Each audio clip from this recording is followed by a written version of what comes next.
बिस्मिल्लाहिर्रहमानिर्रहीम। अस्सलामुअलैकुम स्टूडेंट्स, उम्मीद करता हूँ कि आप सब लोग खैरियत से होंगे और खुशबाश होंगे। तो शॉर्ट क्वेश्चंस की वीडियोस मैंने अपलोड कर दी हैं। तो आज ये जो लॉन्ग क्वेश्चंस हैं इनको कैसे हल करना है और उनका क्या जवाब होना है वो मैंने आपसे शेयर करना है। तो क्वेश्चन नंबर 3 है बच्चों, predict the trend of atomic size, ionization energy and electronegativity of group 2a of periodic table by using knowledge of chemical periodicity। तो केमिकल periodicity के बारे में जो आपको इल्म है उसको इस्तेमाल करते हुए ग्रुप 2a के एलिमेंट्स के बारे में मुझे बताइए कि उनका एटॉमिक साइज़ क्या होगा, यानी डिक्रीज़ होगा कि इंक्रीज़ होगा, आयोनाइजेशन एनर्जी और इलेक्ट्रोनेगेटिविटी। और साथ दूसरा सवाल है, draw the dot and cross diagram and Lewis dot structure for the following compound. तो दोनों को हल करते हैं।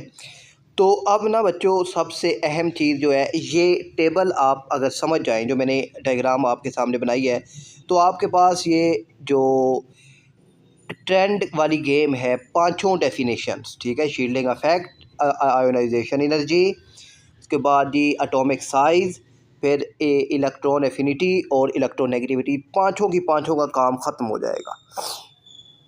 अब मुझे जिस तरीके से मैं डायग्राम समझा रहा हूँ उस तरीके से समझिएगा।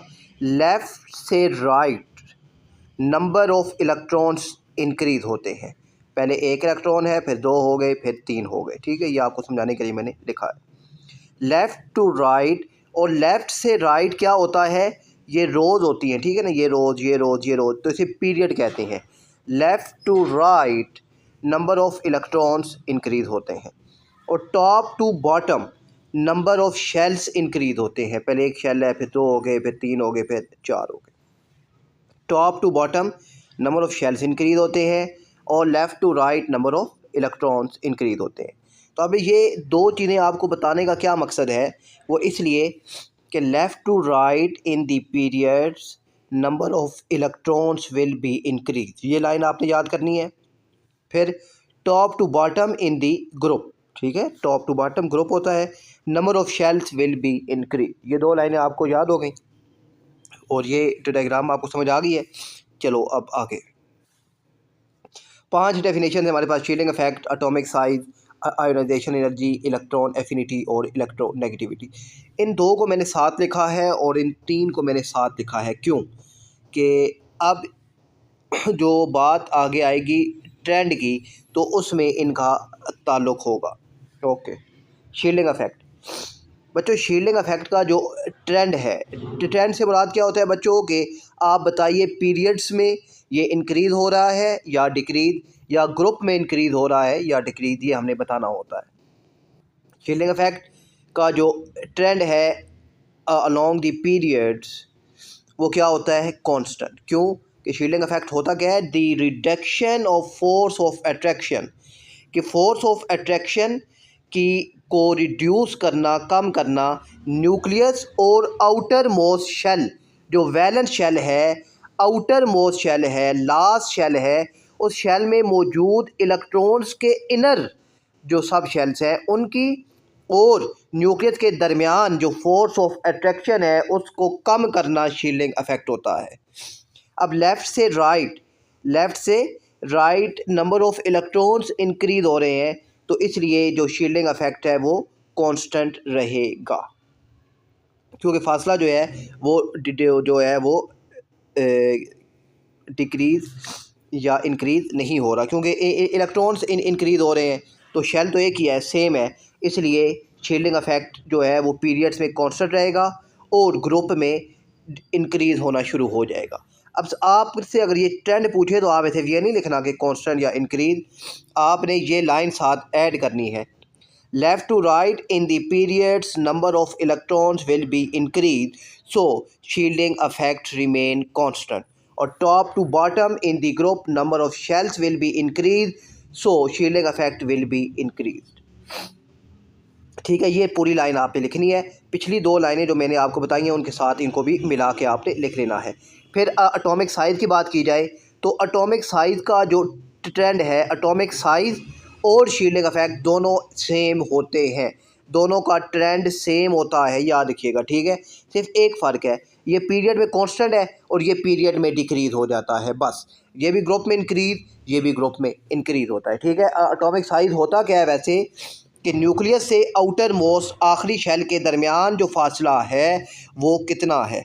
तो यहाँ पर अब लेफ़्ट से राइट ये डिक्रीज़ होता है क्योंकि फासला कम होता रहता है, और ये यहाँ टॉप टू बॉटम ग्रुप में शेल इंक्रीज़ होते हैं, जिसकी वजह से साइज़ भी उनका इंक्रीज़ होता रहता है, ठीक है। अब शील्डिंग इफेक्ट का ट्रेंड और एटॉमिक साइज का ट्रेंड सेम है, फ़र्क एक है कि ये पीरियड में कांस्टेंट है और ये पीरियड में डिक्रीज़ होता है, बाकी ग्रुप में दोनों इंक्रीज़ होते हैं। अब next ionization energy, electron affinity और इलेक्ट्रोनेगेटिविटी, इन तीनों का ट्रेंड आपस में सेम है, ये याद रखिएगा, बल्कि ये लिख लें अपने पास या इसका स्क्रीनशॉट ले लें कि आयोनाइजेशन एनर्जी, इलेक्ट्रॉन एफिनिटी और इलेक्ट्रोनेगेटिविटी, इन तीनों का ट्रेंड बिल्कुल सेम है। ये तीनों पीरियड्स में इंक्रीज़ होते हैं, ग्रुप में डिक्रीज़ होते हैं, और ये तीनों शील्डिंग इफेक्ट या एटॉमिक साइज़ के उल्ट हैं। एटॉमिक साइज़ पीरियड में डिक्रीज़ हो रहा है, ये पीरियड में इंक्रीज़ होगा, ये ग्रुप में इंक्रीज़ हो रहा है, ये ग्रुप में डिक्रीज़ होगा। यानी आप इनमें से एक, आपने दो बातें याद रखनी है, एक कि ये दोनों सेम है और ये तीनों सेम है, और दूसरी बात कि ये किसी एक का आप याद कर लें, एटॉमिक साइज़ का ट्रेंड याद कर लें, या इनमें से किसी ये वाला याद कर लें, दूसरे दोनों उसका उल्ट होंगे, बस ये आपने याद रखना है। अब ये बात अगर आपको समझ आ गई यहाँ तक, तो फिर तो सिंपल है, फिर तो आप सवाल को देखिए। सवाल में ने कहा था कि मुझे बताएं कि एटॉमिक साइज़, आयोनाइजेशन एनर्जी और इलेक्ट्रोनेगेटिविटी ग्रुप 2 की क्या होगी। तो ग्रुप 2A, इसका नाम होता है हमारे पास अल्कलाइन अर्थ मेटल। ये MCQ में पूछ सकता है कि ग्रुप 2A, तो बल्कि ये जो है group 1, 2A, 3A, 4A, 5A, 6A, 7A और 8A तक, ये जो वो है कि अब इनके नाम आपको याद होने चाहिए ताकि वो अगर MCQ में पूछे तो आप उसको बता सकें। आसान से हैं, कोई मुश्किल वाली बात नहीं है। जो और फिर है जी, अच्छा, ग्रुप 2A, इसका नाम है अल्कलाइन अर्थ मेटल। तो इसमें जो एलिमेंट्स हैं वो होते हैं Be, beryllium, Mg, magnesium, Ca, calcium, Sr, strontium, Ba, barium और Ra, रेडियम। ये ग्रुप 2A में होते हैं। अब आप उससे पूछा है जी मुझे बताएं एटॉमिक साइज़, तो एटॉमिक साइज़ की तरफ आते हैं। जब इसका ट्रेंड याद हो गया कि ग्रुप में क्या होता है इंक्रीज, तो आप बताएंगे कि ग्रुप 2A का atomic size down the group increase होता है, जब ग्रुप 2A का एटॉमिक साइज़ इंक्रीज़ होता है। फिर आयोनाइजेशन एनर्जी वो डिक्रीज़ होती है क्योंकि ग्रुप में डिक्रीज़ हो रही है, और तीसरी इलेक्ट्रोनेगेटिविटी, ये भी इसकी डिक्रीज़ हो रही है। बस सिंपल सा यही जवाब आपने इसको बताना था, जो मैंने आपको सारी तफसील से समझा दिया है। मुझे उम्मीद है कि आपको समझ आ गया होगा। अगर फिर भी समझ नहीं आती बच्चों, किसी भी क्वेश्चन में कन्फ्यूजन हो तो आप लाजमी पूछिएगा, इंशाल्लाह मैं उसका हतल इम्कान जवाब देने की कोशिश करूँगा। दूसरा बच्चों, draw the dot and cross diagram and Lewis dot structure of the following compound. तो आपने डॉट और क्रॉस स्ट्रक्चर बनाना है और साथ ही लीवियस डॉट स्ट्रक्चर भी बनाना है। ओके, बनाते हैं HCN का, MgO का और C2H4 का। ओके, HCN, इसका नाम है बच्चों हाइड्रोजन साइनाइड, हाइड्रोजन साइनाइड। अब हाइड्रोजन का एटॉमिक नंबर या इसमें नंबर ऑफ इलेक्ट्रॉन्स होते हैं 1, ये आपने याद रखना है, 1 होते हैं। C में होते हैं 6 और N में होते हैं 7, ये आपको याद होना चाहिए। H में 1, C में 6 और N में 7 होते हैं। ओके, अब H की अगर मैं शेप बनाऊं, ठीक है ना, अब इसका मैं अगर शेप बनाऊं, उसकी शेल बनाऊं, तो H के पास है ये 1, तो उसके पास आएगा 1। अब इस H के पास 1 था, H का 1 इलेक्ट्रॉन हमने उसकी जो शेल है उस पर ड्रा कर दिया। फिर आते हैं C के पास कितने हैं, 6 हैं। तो मैंने अब शॉर्ट क्वेश्चन में ये आपको काफ़ी डिटेल से समझाया बच्चों कि पहले शेल का नाम होता है K और उसमें 2 इलेक्ट्रॉन होते हैं। C के पास 6 हैं, पहले शेल में कितने आ गए, 2, तो दूसरे में कितने आ जाएंगे, 4, तो 4 और 2 6 मिलकर पूरे हो गए। और इसको हमने ड्रा किया क्रॉस के साथ, क्यों कि ये डॉट हो जाता है और ये क्रॉस हो जाता है, इसे डॉट क्रॉस स्ट्रक्चर कहते हैं। प्लस n का 7 है, पहले शेल में 2 आ गए और इसके बाद फिर जो दूसरा शेल है उसमें आ जाएंगे 5। अब इस H को एक और इलेक्ट्रॉन चाहिए ताकि ये अपना डुप्लेट कंप्लीट करे, तो ये C के साथ यहाँ पर आउटर मोस्ट के साथ ये म्यूचुअल शेयरिंग कर लेगा एक इलेक्ट्रॉन की। ओके, इसने म्यूचुअल शेयरिंग की। अब और यहाँ से इसने अपना एक इलेक्ट्रॉन अगर C को दिया तो C भी बदले में एक इलेक्ट्रॉन इसको देगा। तो यहाँ से इस H का जो सर्कल अगर आप इसको ध्यान से देखें तो इसके 2 कंप्लीट हो गए, इसका जो डुप्लेट रूल है वो कंप्लीट हो गया। फिर आते हैं इस N की तरफ। N के आखिरी शेल में कितने हैं? 1 2 3 4 5 हैं, 8 होने चाहिए ऑक्टेट रूल कंप्लीट करने के लिए, ठीक है ना। आखिरी शेल में 8 होने चाहिए, 5 है, 3 और कम है, तो ये 3 C को देगा अपने, 3 इसने अपने C को दे दिए तो C भी बदले में 3 इसको दे देगा। C के पास टोटल कितने थे? 4 थे, 1 इसको दे दिया, पीछे कितने बचे? 3। और जब N ने 3 C को दिए तो C ने भी 3 बदले में इसको दे दिए। ये डॉट आपको दिखाई दे रहे हैं, तो C के ये क्रॉस है और ये जो डॉट है ये N के। ओके, N के पास 5 थे तो N ने 3 दे दिए और 2 जो है उसके पास बच गए, वो 7 आ गए। अब आप C को देखिए तो C के ये 6 और 2 8, 6 का जो C है इसका ऑक्टेट कंप्लीट हो गया, जो H है इसका डुप्लेट कंप्लीट हो गया और जो N है इसका भी ऑक्टेट कंप्लीट हो गया, क्योंकि ये 3 और ये 3, ये 6 और ये 2 8। तो इन्होंने म्यूचुअल शेयरिंग करके हमने इनका डॉट क्रॉस स्ट्रक्चर बना दिया। अब दूसरा था लीवियस डॉट स्ट्रक्चर। अब लीवियस डॉट स्ट्रक्चर क्या होता है बच्चों? सिंपल अल्फाज में आप ये समझिए कि आउटर मोस्ट शेल, ये आउटर मोस्ट शेल है, ठीक है ना। ये जो आखिरी शेल है इसे आउटर मोस्ट शेल कहते हैं या वैलेंस शेल कहते हैं या लास्ट शेल, जो भी आप कहना चाहें कह सकते हैं। अब इस आखिरी शेल में मौजूद जितने इलेक्ट्रॉन्स हैं उतने डॉट, ये पहला पॉइंट, जितने इलेक्ट्रॉन्स बच गए उतने डॉट आएंगे। उतने डॉट अगर आप लगा दें, अगर मैं आपसे सिर्फ कहूं कि N का मुझे बना कर दें तो आप सिर्फ N लिखेंगे और उसके साथ 5 डॉट लगा देंगे, तो ये इसका लीवियस डॉट स्ट्रक्चर बन गया, बात ख़त्म हो गई, ठीक है। तो अब और N ने अब देखिए C के साथ 3 बॉन्ड बनाई, N ने C के साथ 3 बॉन्ड बनाए और जो अब बॉन्डिंग है लीवियस में, जो इलेक्ट्रॉन बच जाए उसको डॉट के साथ आपने लिखना है और जो बॉन्डिंग या म्यूचुअल शेयरिंग होगी उसको लाइनों के साथ आपने लिखना है, ठीक है। ये बात समझ आ गई। अब यहाँ देखिएगा ज़रा, H ने एक इलेक्ट्रॉन शेयर किया तो H के साथ एक लाइन आ गई C। H के आउटर मोस्ट में इलेक्ट्रॉन है नहीं है तो इसके आउटर मोस्ट में कोई डॉट नहीं आया। फिर C और N ने 3 इलेक्ट्रॉन शेयर किए तो इनके दरमियान 3 लाइनें आ गई और अब N के पास 2 इलेक्ट्रॉन आउटर मोस्ट में बच गए तो ये साथ 2 डॉट भी आ गए। ये इसका लीवियस डॉट स्ट्रक्चर बन गया है, इंतहाई सिंपल तरीके से, ठीक है। जो म्यूचुअल शेयरिंग हुई उसको लाइन के साथ यानी बॉन्ड के साथ और आउटर मोस्ट में जो बच गए उनको डॉट के साथ रिप्रेजेंट कर दें तो आपका लीवियस डॉट स्ट्रक्चर बन जाएगा। दूसरा देखिए आप बच्चों, MgO, magnesium oxide, magnesium oxide है। ओके, बनाते हैं। तो अब आप Mg को देखिए तो Mg में बच्चों इलेक्ट्रॉन्स होते हैं 12 होते हैं और O में होते हैं 8। ओके, सबसे पहले Mg का बनाते हैं। Mg पहले शेल में 2 आ गए, दूसरा जो शेल है इसमें आ गए 8, फिर ये तीसरा शेल आ गया, तीसरे शेल में 8 और 2 10, तो 2 रह गए, तो 2 हमने यहाँ बार वाला जो आउटर मोस्ट शेल है इसमें आ गए। अब बनाते हैं O का। O के 8 है, पहले शेल में 2 आ गए तो दूसरे में कितने आ गए? 6 आ गए।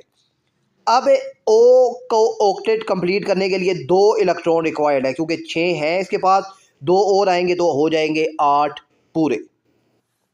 और इस Mg के पास 2 है, इसे 6 और रिक्वायर्ड है, तो यहाँ पर ये क्या करेगा?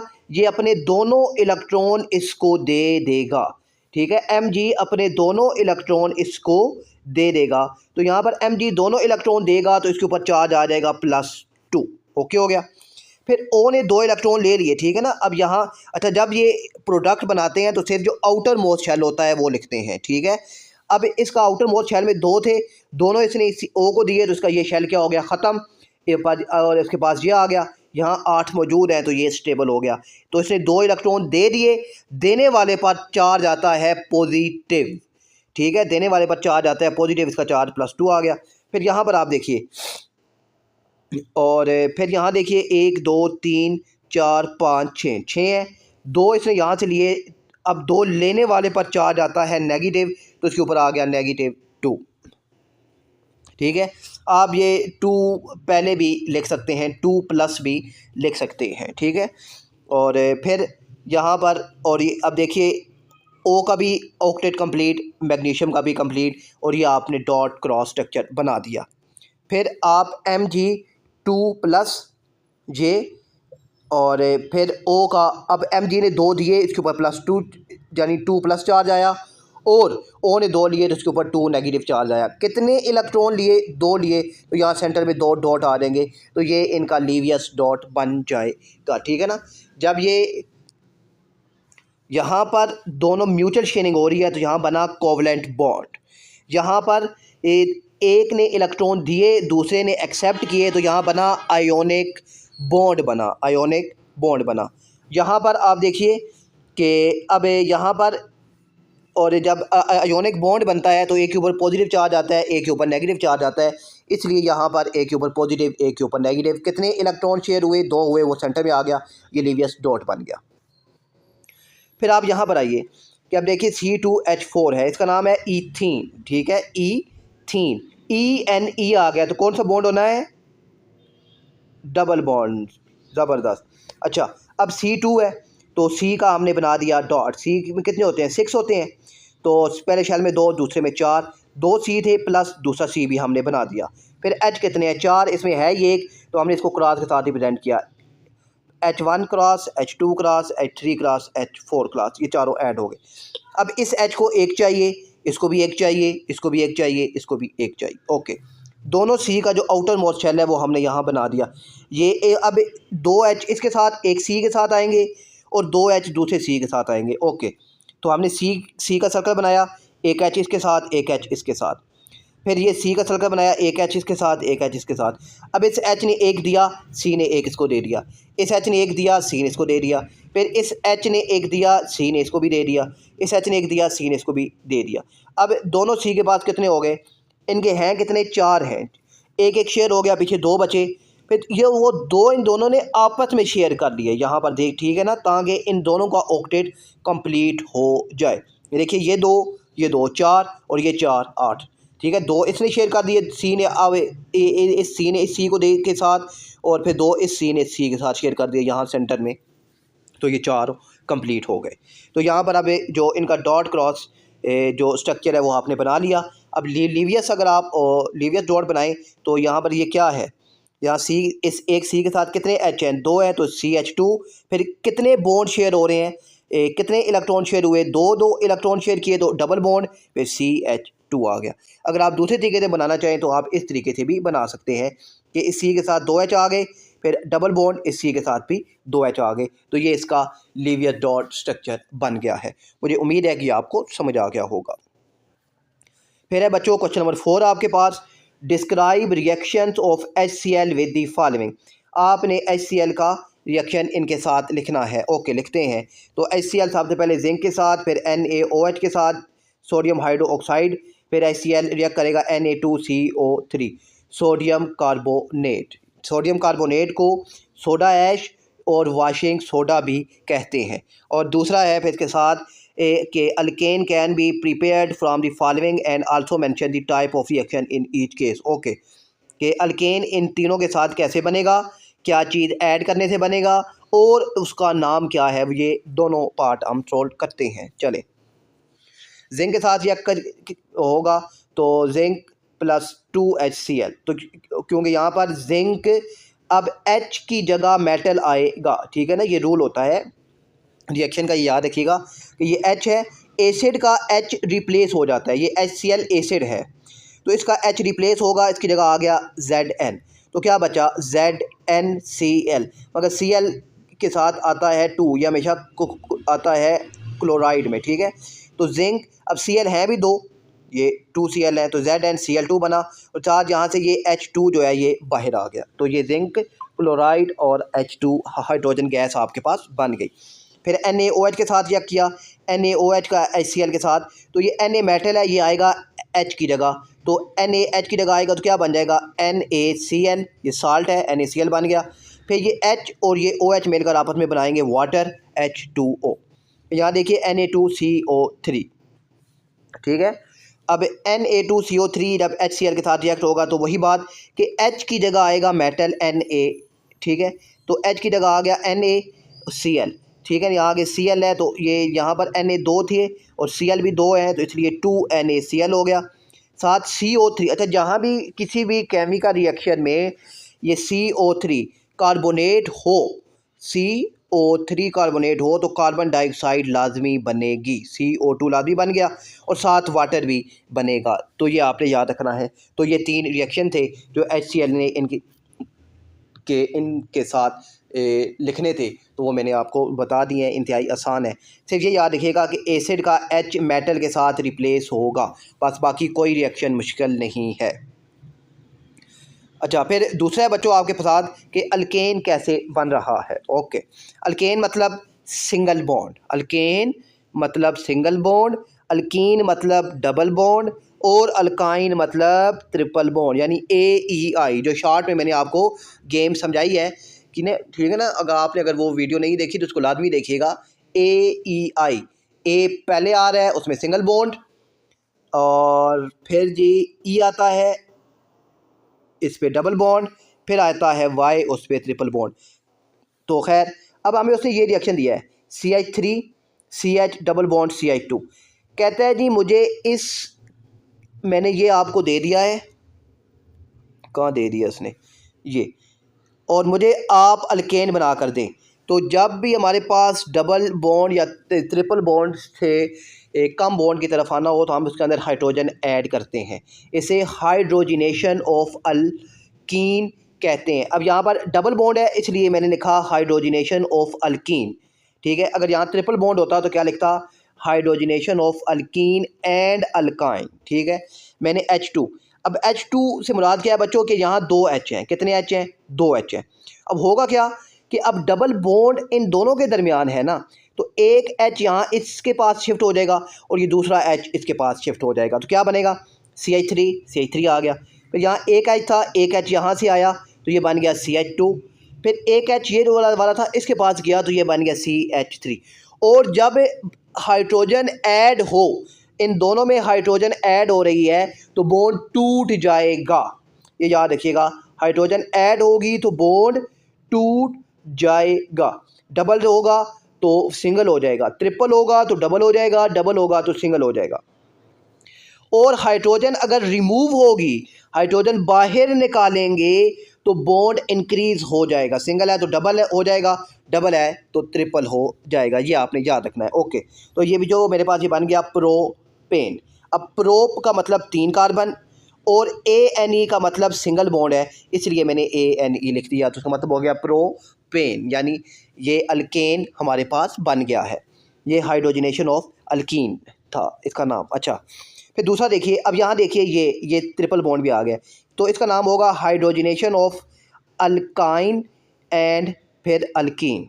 ओके, रिएक्शन है मुझे उसने दे दिया यहाँ तो मुझे, अब देखिए 1 2 3 4 C दिए, तो इसका नाम है क्या, अब इसका नाम चले मैं आपको बता देता हूँ, आप मुझे कमेंट्स में क्या बताएंगे।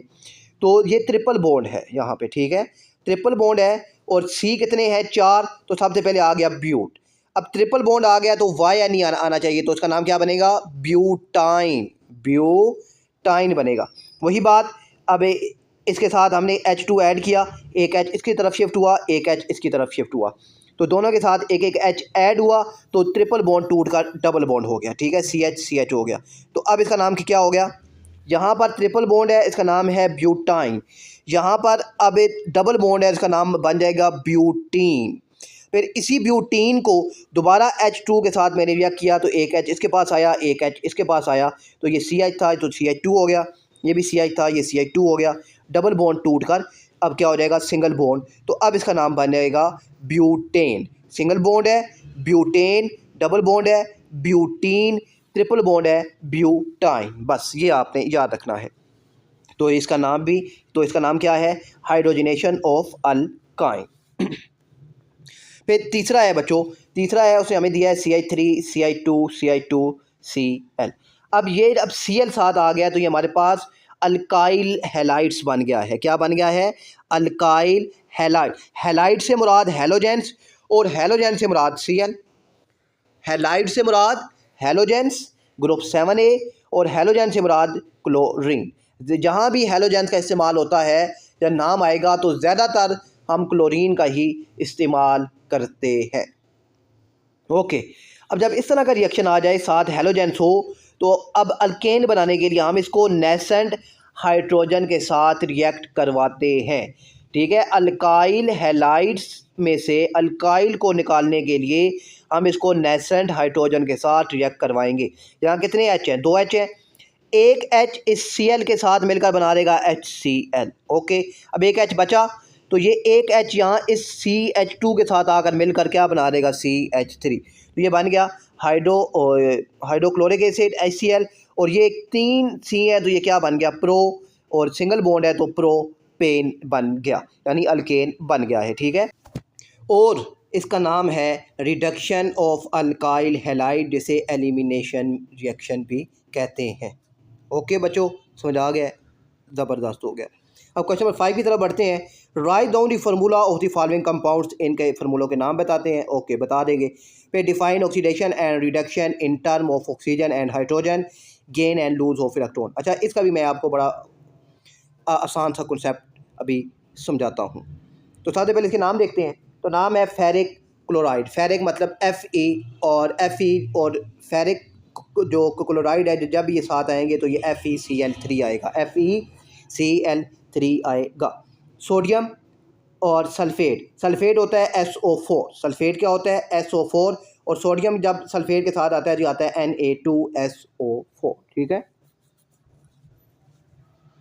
फिर है मैग्नीशियम क्लोराइड, मैग्नीशियम Mg और क्लोराइड Cl2, मैग्नीशियम क्लोराइड इसका नाम आ गया। ठीक है, ठीक है, और क्लोराइड Cl2 होता है, और फेरिक के साथ जब ये आता है तो ये Cl3 होता है। अच्छा, उसके बाद sulphur dioxide, sulphur S dioxide मतलब 2 ऑक्सीजन के एटम तो SO2, तो SO2 ये इसका नाम आ गया है। अच्छा, अब ये देखिए, अच्छा ये आपकी बुक से ही मैंने पेश किया है। अब बच्चों 2 चीज़ें हैं, एक है ऑक्सीडेशन, एक है रिडक्शन। अच्छा, ऑक्सीडेशन का नाम पढ़ते ही कौन सा एलिमेंट जहन में आता है, ऑक्सीडेशन से ऑक्सीजन। ठीक है, ऑक्सीडेशन का नाम पढ़ते ही हमारे जहन में आ रहा है ऑक्सीजन। तो ऑक्सीडेशन सिर्फ और सिर्फ ऑक्सीजन को गेन करेगा, बस जो नाम आपके जहन में आ रहा है ऑक्सीडेशन को पढ़ के ऑक्सीजन उसको गेन करेगा। बाकी 2 चीज़ें और हैं, एक हाइड्रोजन एक इलेक्ट्रॉन, इन दोनों को लूज़ करेगा ऑक्सीडेशन, ये आपने याद रखना है। ठीक है, ऑक्सीडेशन का नाम पढ़ते ही नाम आया जहन में ऑक्सीजन का, तो ये ऑक्सीजन को गेन करेगा। बाकी 2 चीज़ें हैं, हाइड्रोजन और इलेक्ट्रॉन, इन दोनों को लूज़ करेगा। तो और फिर अच्छा, ऑक्सीडेशन, अब ऑक्सीजन को गेन किया, ऑक्सीजन को हासिल किया तो गेन करने से ऑक्सीजन ज़्यादा हो गई, तो इसलिए इसका ऑक्सीडेशन नंबर भी इंक्रीज़ होगा। ठीक है, इसका ऑक्सीडेशन नंबर भी इंक्रीज़ होगा। ये बस ये 4 पॉइंट से सिंपल से मुझे उम्मीद है कि आपको समझ आ गए होंगे। और रिडक्शन इसका उल्ट है, रिडक्शन इसका उल्ट है। ऑक्सीडेशन ने ऑक्सीजन को गेन किया, रिडक्शन इसको लूज़ करेगा। इसने इन दोनों को लूज़ किया, ये इन दोनों को गेन करेगा।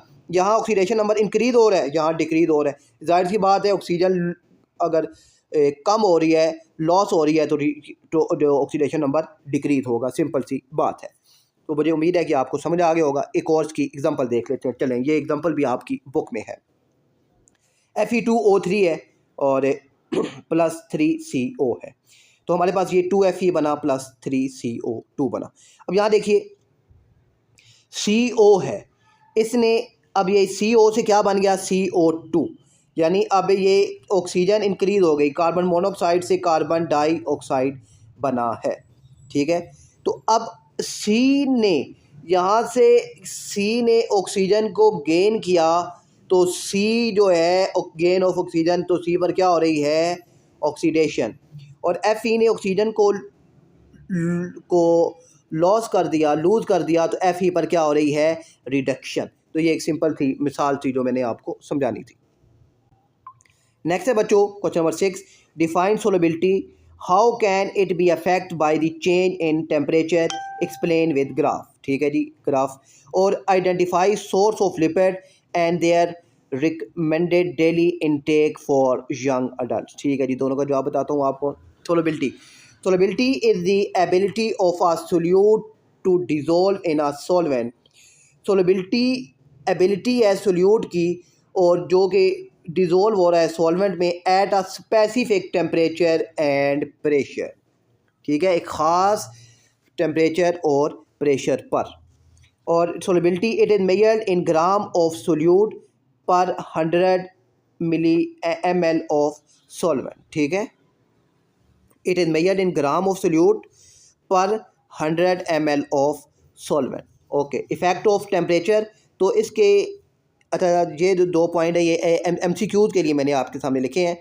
फॉर मोस्ट सॉलिड सोल्यूट, जब सॉलिड सोल्यूट हो तो सोलिबिलिटी इंक्रीज होती है विद टेम्परेचर, टेम्परेचर भी इंक्रीज, सोलिबिलिटी भी इंक्रीज। फॉर गैस सोल्यूट, अगर गैस हो तो सोलिबिलिटी डिक्रीज होती है और टेम्परेचर जब इंक्रीज किया जाता है। तो यहाँ पर मैं आपको अब 3 चीज़ें समझाता हूँ जो आपने समझनी है।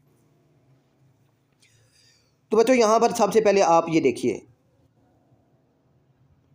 आप ये लाइन देखिए, ये 70 से जो शुरू हो रही है। ठीक है, इसका नाम है NaNO3, सोडियम नाइट्रेट। ठीक है, फिर एक ये लाइन देखिए, ये जो लाइट ब्लू है मेरे ख्याल में ये कलर, जो 10 और 15 से शुरू हो रही है ये लाइन, इसका नाम है KNO3, पोटाशियम नाइट्रेट। ठीक है, और ये दोनों लाइनें आपने देखी। फिर इसके साथ आप ये नीचे देखिए, तो नीचे लास्ट पे बिल्कुल लिखा हुआ है टेम्परेचर। ठीक है, और यहाँ पर लिखा हुआ है gram of solute. Temperature increase हो रहा है, ये देखिए temperature increase increase increase increase. Temperature पहले 0 पे था, अब टेम्परेचर जब आया 60 पे तो ये इसकी सोलिबिलिटी भी इंक्रीज हो गई। जब टेम्परेचर 0 पे है तो ये 15 पे है, अब टेम्परेचर 60 पे गया तो सोलिबिलिटी इसकी 150 पे हो गई। NaNO3 को देखिए, 0 पे ये तकरीबन 70 और 80 के दरमियान में आप कह लें तो ये 75 पे है, और जो ही टेम्परेचर आया आपके पास 90 पे तो ये 150 हो गई। ठीक है, तो पहला पॉइंट आपके ध्यान में क्या समझ आया आपको कि टेम्परेचर इंक्रीज़ हो रहा है तो सोलिबिलिटी भी इंक्रीज़ हो रही है। ये पॉइंट अपने पास नोट कर लें, solubility, temperature increase, solubility increase. मिसाल के तौर पर ये दो आपने जो एग्जांपल्स हैं आप दे सकते हैं। फिर आप देखिए इसको, ये जो ब्लू लाइन आ रही है NH3 की लाइन है, 90 पे है। जब टेम्परेचर 0 है तो ये कितने पे है, 90 पे। अब टेम्परेचर कितना हो गया, 100 पे, तो ये 90 से कितने पे आ गई, तो ये 90 से आलमोस्ट आ गई 10 पे। तो क्या बात समझ आई, टेम्परेचर इंक्रीज, सोलिबिलिटी डिक्रीज। ये दूसरा point, temperature increase, solubility decrease. फिर आप तीसरा पॉइंट देखिए, ये 40 और 30 के दरमियान ये एक और लाइन आ रही है, ये ब्लैक कलर की NaCl। तीसरा आप देखिए, ये NaCl को, ये बिल्कुल स्ट्रेट लाइन है, बिल्कुल स्ट्रेट लाइन है। तो तीसरा हमें क्या समझ आया कि temperature increase, solubility no effect. 3 effects हैं, थोड़ा सा इफ़ेक्ट होता है जिसको हम कंसीडर करते हैं नो इफ़ेक्ट्स में। तो पहला point, temperature increase, solubility increase. दूसरा, टेम्परेचर इंक्रीज, सोलिबिलिटी डिक्रीज। तीसरा, temperature increase, solubility no effect. तो तीनों को ये ग्राफ की मदद से मैंने समझा दिया है, मुझे उम्मीद है कि आपको समझ आ गया होगा। नेक्स्ट है सोर्स ऑफ लिपिड। तो सोर्स ऑफ लिपिड्स जो है वो, ठीक है, olive oil, nuts, seeds, fish, ये अनसैचुरेटेड फैट्स हैं। और सैचुरेटेड फैट्स हमें कहाँ से मिलते हैं, बटर, चीज़, रेड मीट से मिलते हैं। अच्छा, सैचुरेटेड और अनसैचुरेटेड में क्या फ़र्क है, ये बहुत अहम है, ये ज़रा ध्यान से सुनिएगा। अब अनसैचुरेटेड फैट्स, ये वो फैट्स होते हैं जो रूम टेम्परेचर पर लिक्विड होते हैं। अनसैचुरेटेड फैट्स वो फैट्स होते हैं जो रूम टेम्परेचर पर लिक्विड होते हैं और ये ख़तरनाक नहीं होते। और सैचुरेटेड फ़ैट्स वो फ़ैट्स होते हैं जो रूम टेम्परेचर पर सॉलिड हो जाते हैं और ये वाले अगर ज़्यादा ले लिए जाएं तो ख़तरनाक होते हैं। ठीक है। इसेंशियल फैटी एसिड यानी अहम फैटी एसिड कौन से हैं? Omega 3 and omega 6 from fish and plants oil. तो ये फैटी इसेंशियल्स हैं। अब रिकमेंडेड डेली इनटेक्स क्या है? तो fat should make up 20 to 35% of total daily calories. ठीक है, 20 से 35% डेली की कैलोरीज में होने चाहिए। फिर सैचुरेटेड फैट, अब ये देखिए, अब यहाँ से बता भी दिया है, saturated fat should be less than 10% of total calories. तो सैचुरेटेड फैट 10% से भी कम होने चाहिए आपकी कैलोरीज में। क्यों? कि ये ख़तरनाक होते हैं। बाकी ये आपकी बुक का जो चैप्टर है 15 मेरे ख्याल में, बायोकेमिस्ट्री, उसमें आप इसको डिटेल से पढ़ सकते हैं। और नेक्स्ट है, फिर मिलते हैं नेक्स्ट वीडियो में। तब तक के लिए अल्लाह हाफिज़।